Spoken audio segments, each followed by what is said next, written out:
صلاح الدین ایوبی کی قسط نمبر 23 میں آپ کو خوش آمدید کہتے ہیں۔ ناظرین کرام، ہمارے چینل کو سبسکرائب کر لیں اور بیل آئیکن کو کلک کر لیں تاکہ تمام ایپیسوڈز آپ تک پہنچتی رہیں۔ میلے میں لوگ صرف ایوبی کی فوج سے مرعوب نہیں ہوئے بلکہ اسے اسلامی اور مصری فوج سمجھ کر متاثر ہوئے۔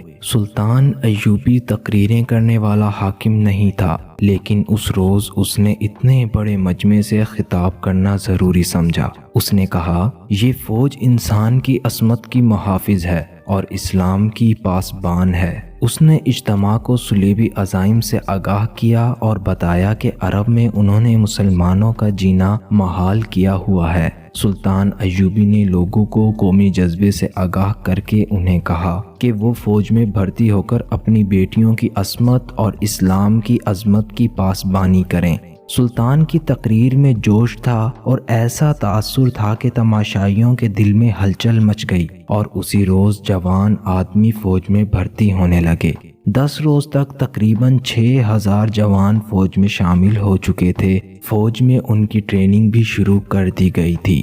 میلے کے 3 ماہ بعد سلطان کی فوج میں 3 جرائم کی رفتار بڑھنے لگی: چوری، جوا بازی اور رات کی غیر حاضری۔ یہ جرائم پہلے بھی ہوتے تھے لیکن نہ ہونے کے برابر تھے۔ میلے کے بعد یہ وبا کی صورت اختیار کرنے لگے تھے۔ ایک رات 3 گھوڑے غائب ہو گئے تھے۔ سپاہیوں اور سواروں کی تعداد تو پوری تھی، کوئی بھی غیر حاضر نہیں تھا۔ اگر اس نقصان کو نظر انداز کر دیا جاتا تو اگلی بار 10 گھوڑے چوری ہو جاتے۔ اعلیٰ حکام تک رپورٹ پہنچی تو انہوں نے نوجوانوں کو سزا سے ڈرایا، خدا سے ڈرایا، مگر یہ جرائم بڑھتے ہی گئے۔ ایک رات ایک سپاہی پکڑا گیا۔ پہلے سپاہی چھپ کر بچ کر نکل جاتے تھے، لیکن اس رات وہ سپاہی زخمی حالت میں آ رہا تھا۔ رات کے سنگتری نے اسے دیکھا تو آواز دی، وہ وہیں گر پڑا۔ سنگتری نے اسے زخمی دیکھا تو اٹھا کر اپنے عہدے دار کے پاس لے گیا۔ وہاں مرہم پٹی کی گئی مگر وہ زندہ نہ رہ سکا۔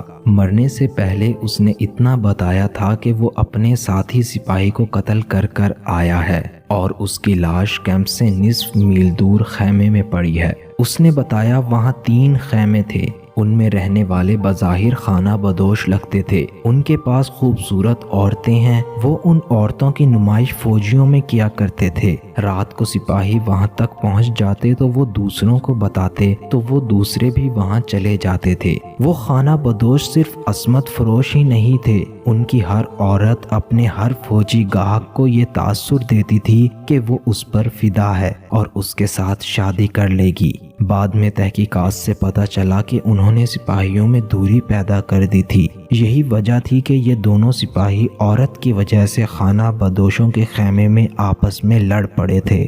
سپاہی کی نشاندہی پر محافظ لاش لینے روانہ ہو گئے۔ وہاں پہنچے تو ایک سپاہی کی لاش پڑی تھی، لیکن خیمے وہاں سے اکھاڑ لیے گئے تھے۔ یوں لگتا تھا جیسے ابھی اکھاڑے گئے ہوں۔ رات میں ان کا تعاقب ممکن نہیں تھا۔ محافظ لاش اٹھا لائے اور رپورٹ سلطان ایوبی تک پہنچا دی اور ان کو فوج میں بڑھتے ہوئے جرائم کے بارے میں بھی آگاہ کیا۔ سلطان ایوبی کو جرائم کا پتہ لگا تو اس نے علی بن سفیان کو بلا کر حکم دیا کہ اپنے سراغ رساں سپاہیوں سے پتہ لگواؤ کہ یہ جرائم کیوں بڑھ گئے ہیں۔ سلطان نے اس سلسلے میں البرق کو بھی حکم دیا تھا۔ اس جرائم کے بڑھنے کا جواب شہر میں ہی موجود تھا، جہاں علی بن سفیان کے سراغ رساں کی بھی رسائی ممکن نہ تھی۔ یہ شہر میں ایک بہت بڑا مکان تھا، یہاں مصریوں کا ایک پورا کنبہ نہیں، پورا خاندان رہتا تھا۔ اس مکان اور مکینوں کو شہر میں عزت حاصل تھی کیونکہ یہاں خیرات بہت تقسیم ہوتی تھی، ناداروں کو مالی مدد ملتی تھی۔ فوجی میلے میں اس خاندان نے سلطان ایوبی کو اشرفیوں کی 2 تھیلیاں فوج کے لیے بھی دی تھیں۔ یہ سوداگر خاندان تھا۔ ایوبی کے آنے سے پہلے یہ سوڈانیوں اور بڑے رتبے والے انتظامیہ کے آفیسر کے لیے آرام گاہ بنا ہوا تھا۔